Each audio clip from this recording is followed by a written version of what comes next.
रामा दोस्तों, मैं एस्ट्रोलॉजर निकुंज सहल आप सभी का दोस्त वाले का स्वागत करता हूँ। आज हम एक और कुंडली विश्लेषण करने के लाए हैं।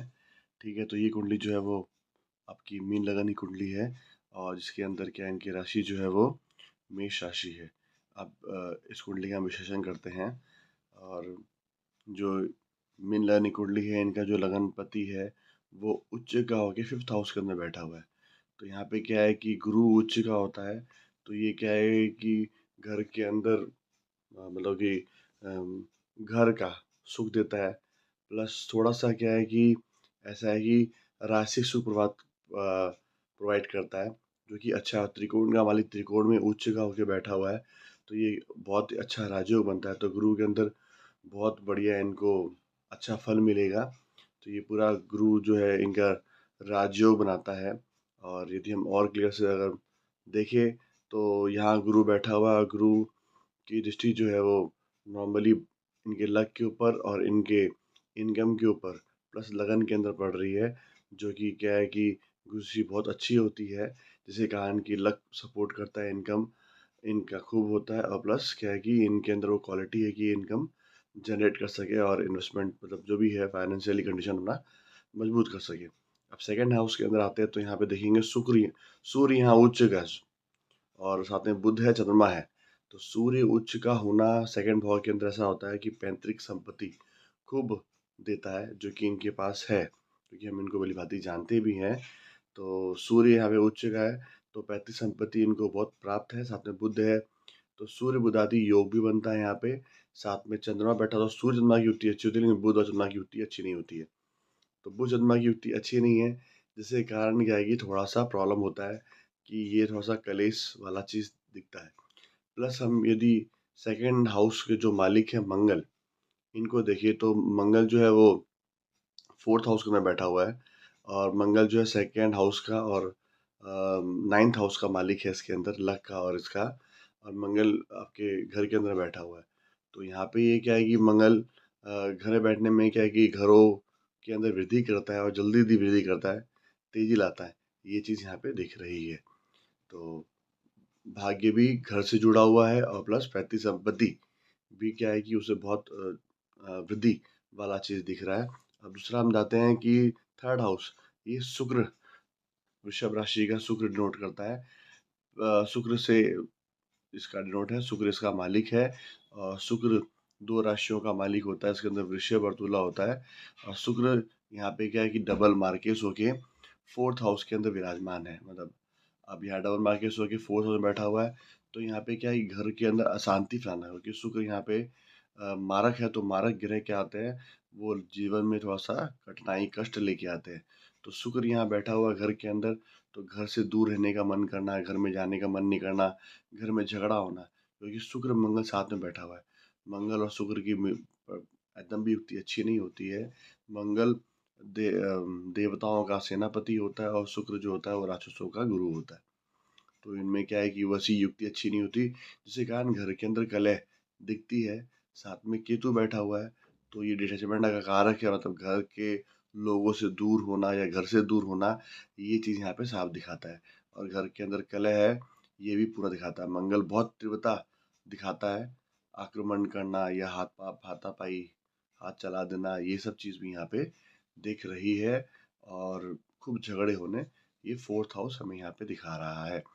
अब बुध जो है 4th हाउस का मालिक है और प्लस पत्नी भाव का मालिक है।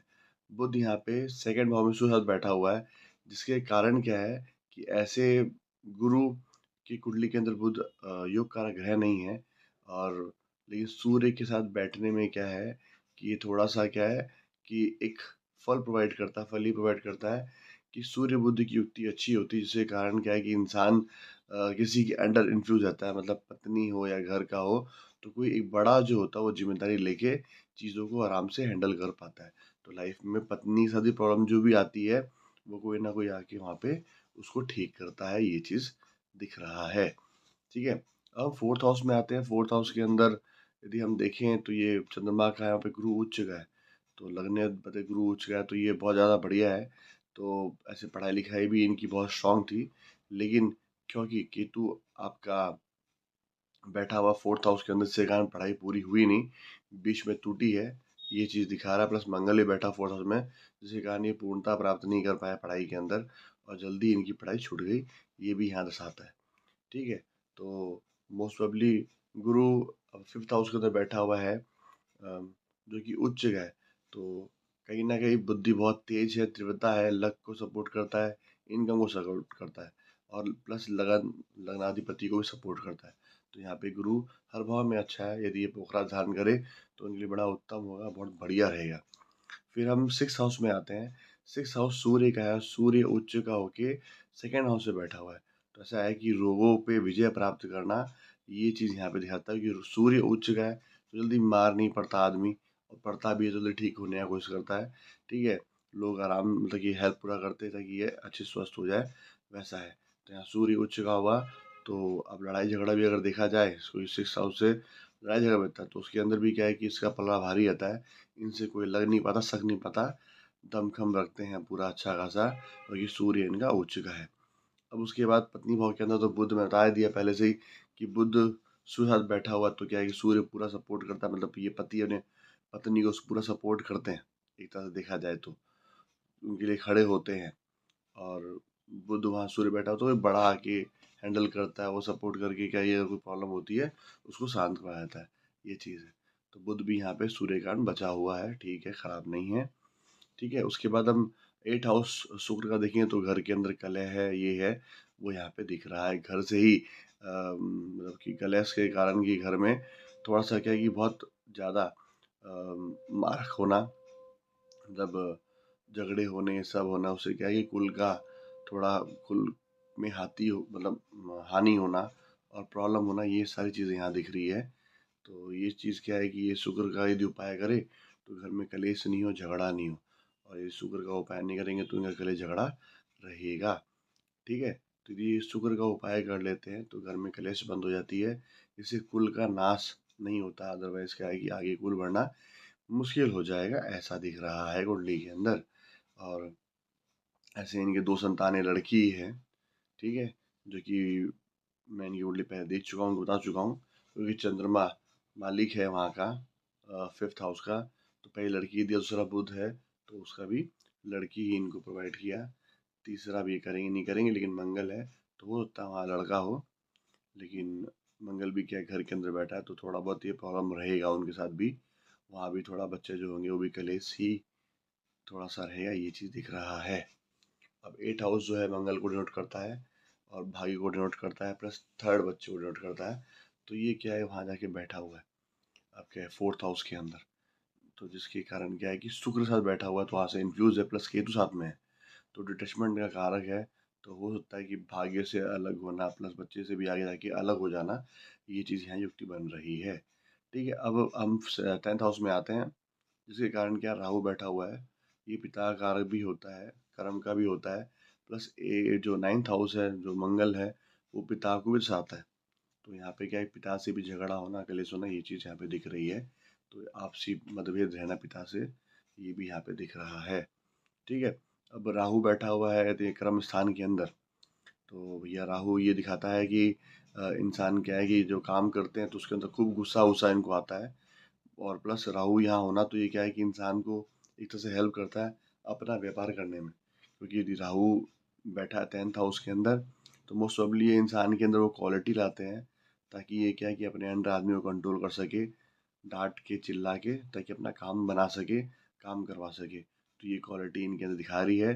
प्लस ये जगह का मालिक जो है गुरु है, जो 5th हाउस में बैठा हुआ है, तो बुद्धि से प्लस गुस्सा से क्या है, ये अपना काम आराम से करवा लेते हैं, ऐसा दिख रहा है। तो ये क्या है कि व्यापार के लिए बड़ा ही बढ़िया चीज़ है, खराब नहीं है। लेकिन कभी-कभी क्या है कि घर की शांति और घर का काम जो है व्यापार के अंदर भी दिखता है, क्योंकि शुक्र मंगल दोनों बाहर दिख रहे, केतु भी दिख रहे हैं, तो काम धंधे में भी अप एंड डाउन दिखना, ये चीज़ यहाँ दिख रही है।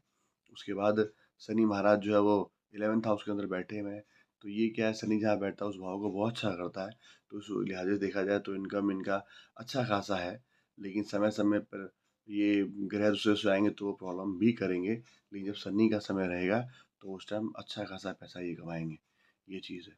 11th house 12th Shani note करता है, तो इनकम को भी शनि नोट करता है, खर्चों को करता है, लेकिन शनि 10th में बैठा हुआ तो ये क्या है कि इनका इनकम करवाएगा, लेकिन मकर का शनि उतना अच्छा नहीं होता।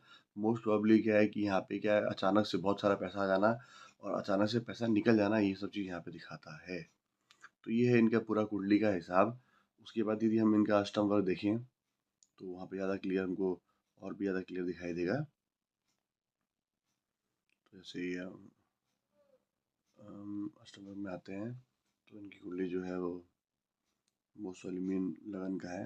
तो ये खुद थोड़ा से बदमाश है, उतना अच्छा भाव नहीं मिला है, लेकिन पैतृक संपत्ति देखा जाए तो बहुत ही बढ़िया है, अच्छा है। ठीक है, पराक्रम भाव भी बहुत बढ़िया दिख रहा है इनका, ठीक दिख रहा है। और घर का सुख, मतलब घर होना, गाड़ी होना, वाहन होना, ये सब भी दिख रहा है। ठीक है, लेकिन कलेश वलेश जो है वो चीज़ भी यहाँ पे दर्शा रही है। उसके बाद विद्या भाव जो मैंने बताया था कि दिमाग तेज है, गुरु बैठा हुआ है, लेकिन वो यहाँ पे कमज़ोर है, पढ़ाई छूट चुकी है इनकी, इसलिए बिकॉज ऑफ केतु और मंगल। तो ये चीज़ भी यहाँ दिख रही है। उसके बाद आपका रोग भाव अगर देखिए तो वो भी क्या है कि एक एवरेज दिखा रहा है, मतलब ठीक दिखा रहा है, ख़राब नहीं है। पत्नी भाव भी ठीक दिखा रहा है। आयु थोड़ा छीन दिखा रहा है, कम दिखा रहा है। उसके बाद लक भी ठीक है, कर्म भी ठीक है, इनकम बहुत अच्छा है, खर्चे कुछ ज़्यादा ही है। तो उस लिहाज देखा जाए तो ये खर्चा बहुत ज़्यादा करने वाले हैं और इनकम कम करने वाले। इनकम रहेगा लेकिन खर्चा उससे ज़्यादा इनका रहेगा। ये चीज़ है। हम दशा में क्या चल रहा है इनके दशा में देखी जाए तो दशा चल रही है अभी। दशा में इनके 2000 राहु में शनि है। राहु में शनि अभी 25 6 7 8 राहु शनि गुरु, राहु शनि गुरु का दशा चल रहा है। तो यदि हम देखें तो राहु और शनि, शनि इनकम हाउस का, राहु कर्म भाव में, राहु शनि और गुरु, गुरु लग्नेश है, कर्म भाव है। तो मोस्ट प्रोबेबली राहु यदि पिता के वहाँ बैठा हुआ तो पिता को तकलीफ दिख रहा है, प्लस शनि इनकम को दिख रहा है, गुरु लगनेश को, इनको खुद को भी तकलीफ दे सकता है। राहु शनि की युक्ति जो है वो एवरेज है, लेकिन वहाँ गुरु आ जाते हैं तो ये क्या है कि पॉजिटिव नेगेटिव नेगेटिव रहता है। जैसे राहु और शनि जो है वो थोड़ा सा क्या है कि पॉजिटिव नेगेटिव का इफेक्ट बना रहा है, लेकिन क्या है कि समय समय पे जैसे जैसे ग्रह दशा चेंज होते हैं वैसे वैसे ये फल देता है। तो मोस्ट प्रोबेबली क्या है कि पिता को तकलीफ होना, कष्ट होना, ये राहु से दिख रहा है। प्लस शनि क्या है कि इनकम के अंदर प्रॉब्लम हो चुकी है, राहु की युक्ति है तो यहाँ पे कभी इनकम बहुत अच्छा हो जाना, इनकम अच्छा होना, कभी खराब होना, दोनों दिख रहा है। प्लस शनि क्या है कोर्ट कचहरी का भी काम करवाता है, तो ये चीज़ भी यहाँ दिख रही है। प्लस गुरु की दृष्टि पड़ रही है, तो मोस्ट प्रोबेबली क्या है कि लग्नाधिपति है तो अपने अपने तरीके से इसको हैंडल कर पा रहे, ये चीज़ है। तो मोस्ट प्रोबेबली क्या है पिता के ऊपर कोर्ट कचहरी और गुरु से दिख रही, ये भाव चल रहा है। और इस प्रकार की ये कुंडली है। तो अब क्या है कि किसी को भी अपनी कुंडली अगर विश्लेषण करानी है बहुत अच्छे से तो आप मुझसे संपर्क कर सकते हैं। मेरा डिटेल सब स्क्रीन में दिया हुआ है, उस हिसाब से आप मुझसे बात करके आप डायरेक्ट ऑनलाइन मुझसे बात कर सकते हो और अपनी कुंडली मेरे को दिखा सकते हो। कृपया इस वीडियो को लाइक करिए, शेयर करिए और मेरे चैनल को सब्सक्राइब करिए। Thank you. आप सभी का बहुत बहुत धन्यवाद।